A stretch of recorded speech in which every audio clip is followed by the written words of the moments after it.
Hello and welcome to the fifth episode of What an Insight. What an Insight, a videocast series where I usually host industry experts to get best insights out of them. I am hosting again a bunch of experts, but probably not call them industry experts because all of us are recent graduates. Uh, but definitely, we have a ton of insight waiting for you, and it is about MBAs and our journey. As you might have already guessed, this episode is titled What an Insight, Best Takeaways from Your MBA. We have with us Pratik Ranjan from IIM Lucknow, Kamalika Poddar from MDI Gurgaon, Arushi Agarwal from MICA, and myself, Vishesh Monga, your host from KJ Somaya. So I'll cut to the chase very quickly and I will just ask you guys a very important and basic question, if I may say. This about what most people want to know about a B school, about an MBA. Individually, what has been your greatest learning in your journey of 2 years at your B school? We start with Arushi. Sure. Okay, so hello everyone. So I am from MICA, and to start with, there are a lot of things which a person learns. I think my first learning has been that I have grown as a person. In these 2 years, I think there have been a lot of instances where I thought I could have proceeded in a totally different way, but then I chose a different path because of my learnings which I had from these 2 years. So I think what we study in MBA can be done on an online course also, but the kind of peer-to-peer learning we get and the kind of a picture where we get a lot of point of views and perspectives from individuals who are totally different from us, who have been from diverse backgrounds, is something which I think has helped me become a better person and has been one of my major takeaways from my MBA. Thirdly, I would like, earlier I just had this knowledge of an engineering background, but now even if you ask me about architecture, I can surely tell you a lot of things. So this has been my third takeaway for now. And let's get ahead with your views as well. So that's a great takeaway with something actually a lot of people want to know about if it's just on paper or is it in actuality with the peer-to-peer learning, which we really talk about. And Yes. we'll move on to Kamalika. So I think for me personally, the biggest takeaway would be that when I entered my B school, so I'm from MDI, and when I entered MDI in 2016, I was clueless. I had no idea what I wanted to do, and I was quite frankly, despite the fact that I did come in with almost 3 years of work ex, I was quite immature. Right now, I hope I'm not as immature as before, but I can definitely say that I'm much better at taking decisions on my own. I definitely am not as clueless as before. And in part, like Arushi said, a lot of it is because, we've been exposed to people from such diverse background who come from, they have like a totally different way of thinking. So you get exposed to that, you get molded by that, and that makes you a better person, makes you take better decisions as well. So I think that would be my biggest takeaway from my 2 years at MDI. So now we'll move on to Pratik and know about his greatest learning from his MBA. Thanks, Vishesh. I completely echo both Kamalika and Arushi.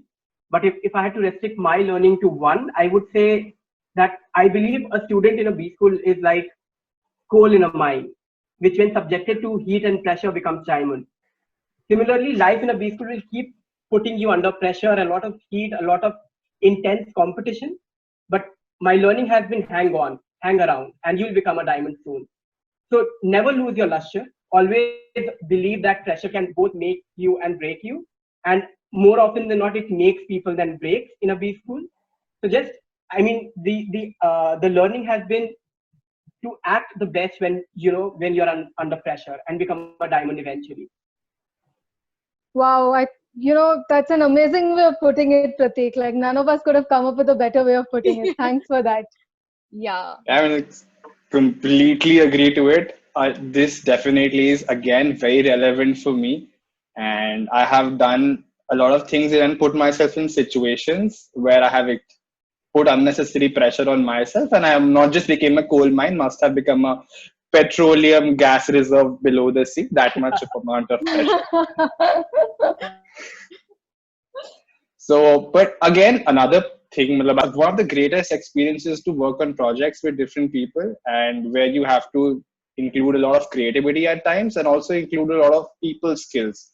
So, which is, I believe, another very important takeaway. And another thing I would like to know from all of you, that what big change that you observed in yourself from these 2 years, like a significant change in yourself, Mm-hmm.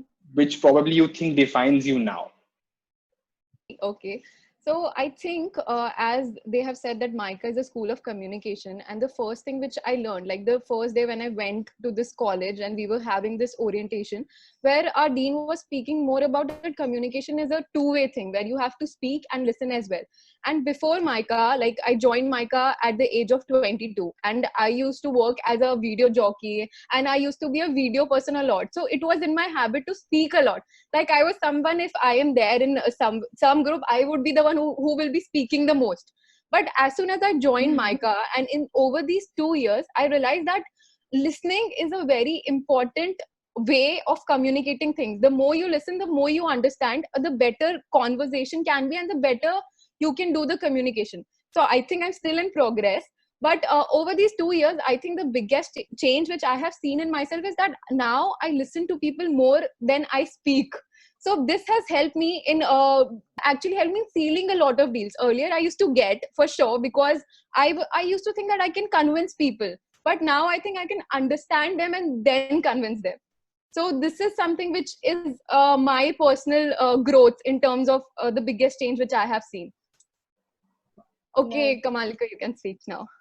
So for me, so my peers and my friends generally tell me that I'm a very confident person generally, but Mhm. I think somewhere I used to feel like, this is not meant for me. This is only what I should be doing, and be like a lot more rigid in what I can, like in terms of responsibilities that I can take on and not take on.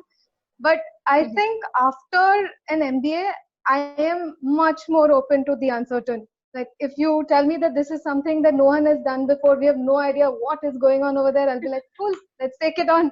So that's, I think, one of, and that in the workplace also really helps me, because there are so many of these projects that no one wants to touch, because either, the business team is a pain to work with, or there's no data that you can analyze or something like that. And I'm like, देखते हैं क्या किया जा सकता है. Let's do it. So yeah, that I think is the biggest change I've noticed in me.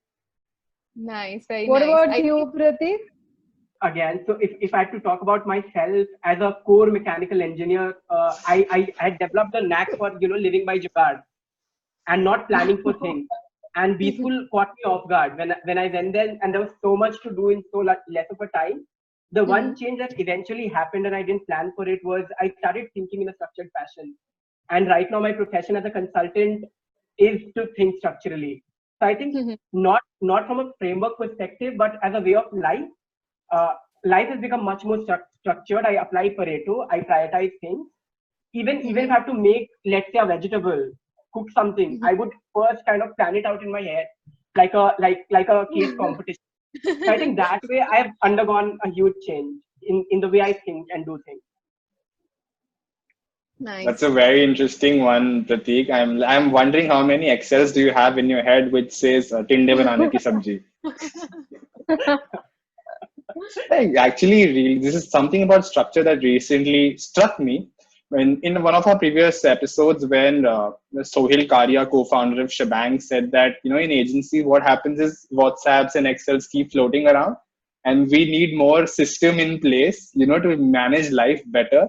And and he recommended me, and I tried it, and I'm really loving having some structure in my work and in my life